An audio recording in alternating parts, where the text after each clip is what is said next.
วัสดีค่ะ I'm Wanason Kerhong and welcome to Be My Guest, the program that brings you successful stories of institutions and entrepreneurs in both domestic and international arena.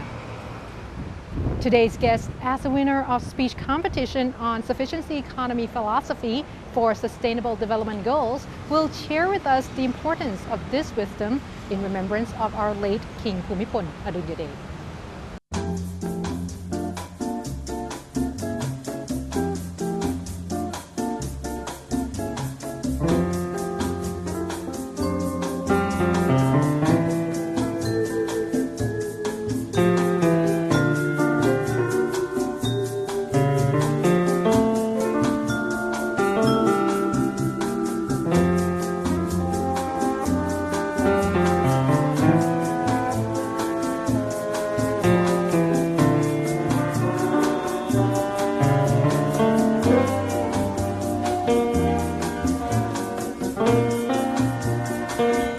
Welcome to the program. I'm right here with Kun Pachara Angsu Suk Narumon, a third-year student at Communication Management Program at the Faculty of Communication Arts, Chulalongkorn University. สวัสดีค่ะ สวัสดีครับ สวัสดีค่ะ Now, thank you so much for being here with us Thank you for today. having me here as well.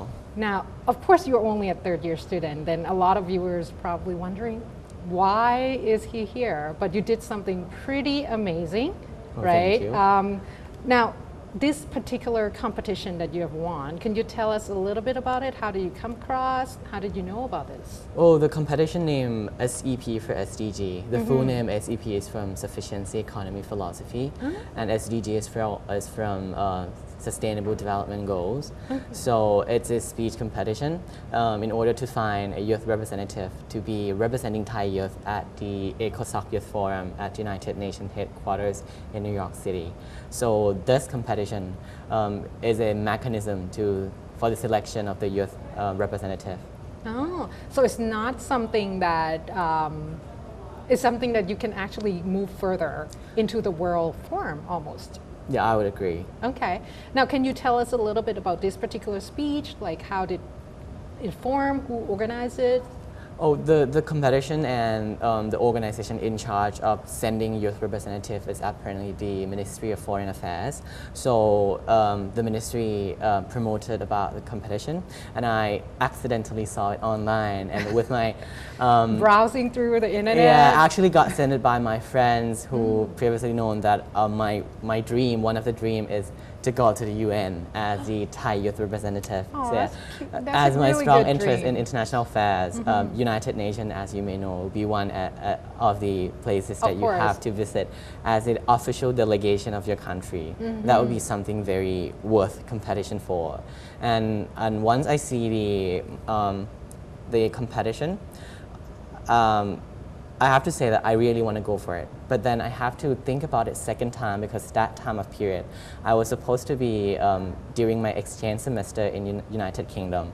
So I have to, pick. Yeah, if I won the competition, I have to probably like do a lot of document paperwork in order to let the exchange university know that I'll be late. But then I would just decided push away my ticket, I moved it away, and then join the competition with all the passions to go to the United Nations representing Thai youth. So you already have your dreams set for you, like the development is the area that you're actually interested in? Well, as Sustainable Development Goals being the framework, the global framework in the next 15 years, launched by United Nations in 2015, as a student who eager to learn more about the international organization, yeah, I have some awareness toward the Sustainable Development Goals. But Thailand position on Sustainable Development Goals, we chose to adopt His Majesty the late King Bhumibol philosophy, Sufficiency Economy Philosophy, so-called SEP, in order to be a pathway in reaching that Sustainable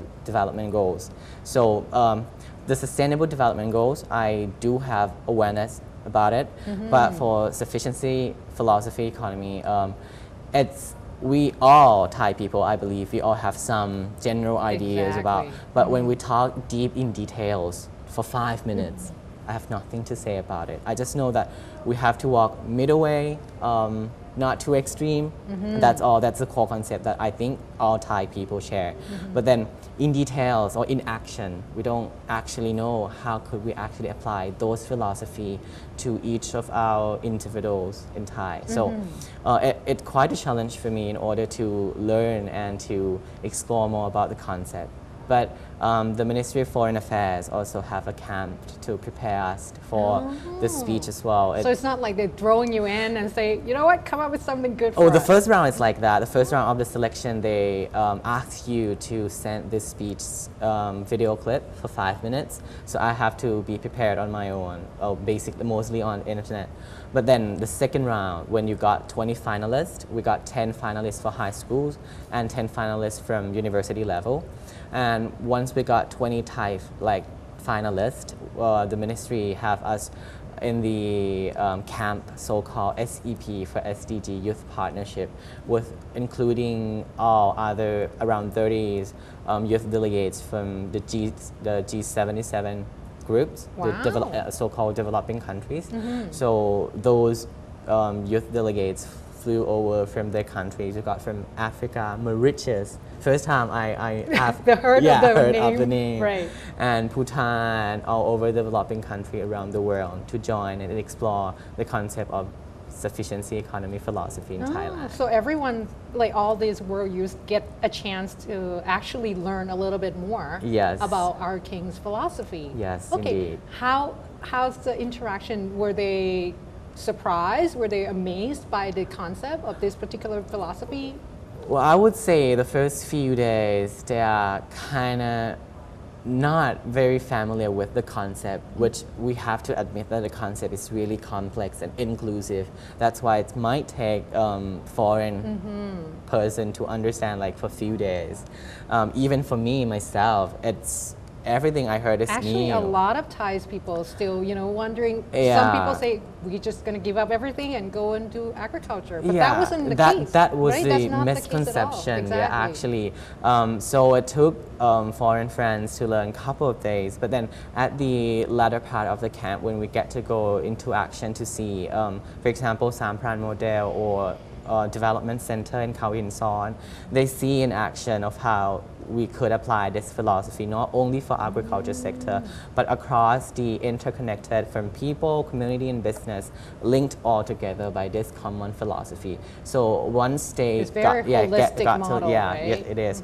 Once they got to learn that, they will have a clearer idea about the sufficiency economy philosophy, and they once understand the idea, they could lead and see how this philosophy help achieve sustainable development goals. And also how it could be applied within their countries. Yes, well. I would say. So I got friend from Cambodia as well, which I personally experienced that in Cambodia we actually have a study center so-called SEP Village in Okikandan, where Thai government sponsored to apply this philosophy in a community. So once they had got a chance to come to Thailand and learn how we actually apply this philosophy in every single sector of our society, they are really amazed by it. Yeah. Okay, so now when you formed the speech, after everybody did this camping thing, of course you said all the youth went back to their country, and only the Thais remained here? And you so compete among each other? Yeah, so we got 5-day camps previous for the final round of the speech competition, and on the 5th day, all the foreign delegates left the country and go back to the country, and on the last day, Thai delegates will have final round of the competition in order to find out the winner to go to the United Nations. And yeah, that's on the 6th day. Okay, now come the biggest question, that is, why do you think you win? I mean, everybody got the same materials, everybody got the same amount of time to actually do things. What set you apart? Well, that is really one big challenge that I found, because we all experienced exactly the same information in hands in the past 5 days. And the ministry also encouraged us to use the example of materials that we have been preparing in 5 days. That's what they aim to like groom us to be some materials to talk about in the final round. So that is really big challenge for me because we will use the same example, the same way of approach in tackling or leading this philosophy to sustainable development goals. Well, one thing that I believe that make me different, and I think the judge probably agree to that, is that one thing when it comes down to this philosophy or connecting this one to the global goals, I think it's really complex for normal people to to understand the whole picture. So my speech would approach by using analogy. So I say that sustainable development is like running a marathon, and sustainable development goals is like the finish line for this marathon. Sustainable development goals, they have 17 goals. So I believe that 17 goals serve as 17 checkpoints along the marathon for Thailand. So simplifying it. Simplifying, so people, simplifying something it. that people could relate to, and then, okay, I can picture that. Just let them visualize this by giving them simple analogy. So we got 17 checkpoints along the line of the marathon. Right. Thailand has one shoes in this marathon, and as a nation, we have been wearing this pair of shoes for a very long time. And that shoes, guess what? Name sufficiency economy philosophy. Yeah, so I basically say that the sufficiency economy philosophy is a shoe that we wear in this global marathon called sustainable development in order to reach the finish line called sustainable development goals. So makes sense. Easier to make more sense because it's almost like a vehicle to yes, get there, indeed, right? Indeed. So and for the runners, sure. that vehicle is shoes. And I concluded in my speech that this pair of shoes is not the one-size-fits-all shoes for everyone or every country. So, but it is a good foundation for the others to learn how this pair of shoes effectively work. So it's not a one-size-fits-all solution, and that's why we have delegation from other countries come and learn and go back to their country and adapt it to the local context of their countries. Now, when they announced, it's like, oh, your name come up, Pachara, how did you feel, like the first initiation? Oh, I didn't expect that. Oh, really? I thought I did my best, and whatever the results come up, I would totally accept it. Right. Because I was the second, so I'm not being able to see every candidate. Oh, so you went in second? The second, wow. Yeah. So I was not being able to see the first one speaking, but I happened to see the other 7 coming. So I could evaluate to some point that, okay, this is how differences and what unique points that each of the speech have. But then still cannot be very sure that I'm gonna win. But I do have like some expectation, but not to be the winner. Like a little confident in yourself.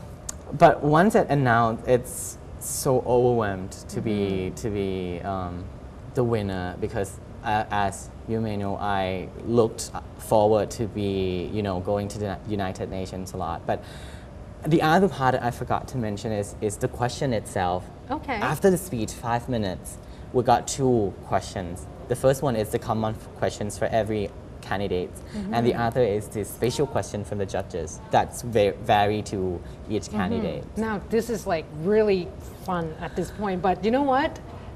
We're gonna have you answer that question and tell us about that question after the break, because right now, we're run out of time. So make sure you stay tuned for another break because, of course, he's going to tell us what are the questions and how did he answer it. So stay tuned.